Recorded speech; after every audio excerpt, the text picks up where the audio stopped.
Hej, vi har om kokain og hvordan det påvirker nervesystemet. Okay, til at starte med vil vi fortælle lidt om kokains kemiske egenskaber.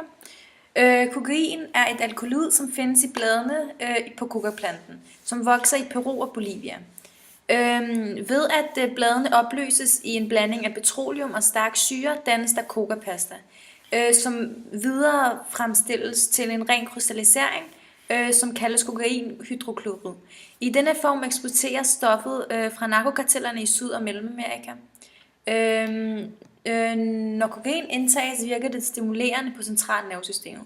Puls og åndedræt bliver hurtigere, og blodtrykket øges. Kropstemperaturen stiger, søvntrang og appetit det undertrykkes. Stoffet giver en følelse af energi, opstemthed og selvsikkerhed. Kokain forstærker følelserne, også følelserne som irritabilitet, restløshed, vrede og nedtrykthed. Kokains kemiske formel hedder C17H21NO4. Nervecellerne kommunikerer med hinanden, når hjernen opfatter, at kroppen bliver udsat for forskellige ting.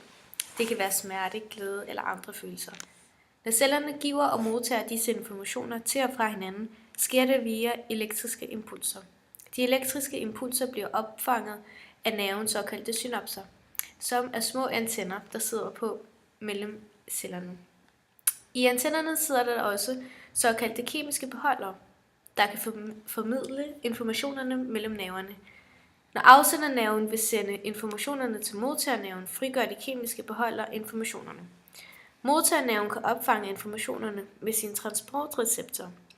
Transportreceptorerne er proteiner, som kan opfange cellernes information og sende dem videre rundt i hjernen. Alt det foregår i hjernen. Når vi eksempelvis spiser chokolade, så frigøres der dopamin mellem cellerne, og det fortæller hjernen, at det er rart at spise dette lækre stykke chokolade. Det samme sker, når vi tager kokain. Men noget går dog helt galt i hjernen, når det er kokain og ikke chokolade, som vi indtager. Kokain udøver blandt andet sin virkning i centralnervesystemet ved at blokere de specifikke transportproteinreceptorer, der sikrer en genoptagelse af transmitterstofferne serotonin og dopamin. Når denne genoptagelse forhindres, bliver resultatet af transmitterstoffet til stede i synapsespalten i længere tid og i en højere koncentration. Dette fører til en overstimulation af den postsynaptiske neuron og dermed den ro, som senere vil blive beskrevet af Alberta.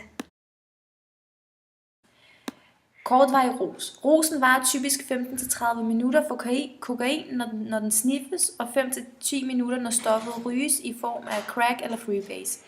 En lille time efter indtagelsen af kokain kommer der en nedtur, hvor man er udmattet, irritabel, nervøs og restløs. Langvarig rus. Kokain er et stærkt afhængighedsskabende stof. Den nedtur, der følger efter indtagelsen af stoffet, kan friste til en gentagen brug, som er svær at kontrollere. Symptomerne på abstinensen er ofte en langvarig nedtur med søvnforstyrrelser, manglende energi, nedtrykthed, irritabilitet, manglende sexlyst og stærk stoftræng. Kokains afhængighed. Kokain er både stærkt fysisk og psykisk vanedannende. Blandt andet på grund af den korte virkningstid kan afhængigheden og et trangspræget forbrug udvikle sig i løbet af meget få uger. Ved gentagen brug bliver de ønskede virkninger, eufori, mindre, mens risikoen for skadevirkninger stort set er uændret. Abstinenssymptomerne er depression, træthed, irritabilitet, øget appetit og søvnbehov samt stoftrang. Symptomerne er sjældent livstruende, men de kan vare i flere uger, specielt stoftræng og depressionen, som kan gøre hospitalindlæggelse nødvendig på grund af selvmordsfare. Der findes ingen effektiv behandling mod abstinenssymptomerne, men man kan forsøge at lindre dem på forskellige vis. Hvis søvnløshed er problemet, kan man eksempelvis give lidt søvnmedicin, nogle sovepiller.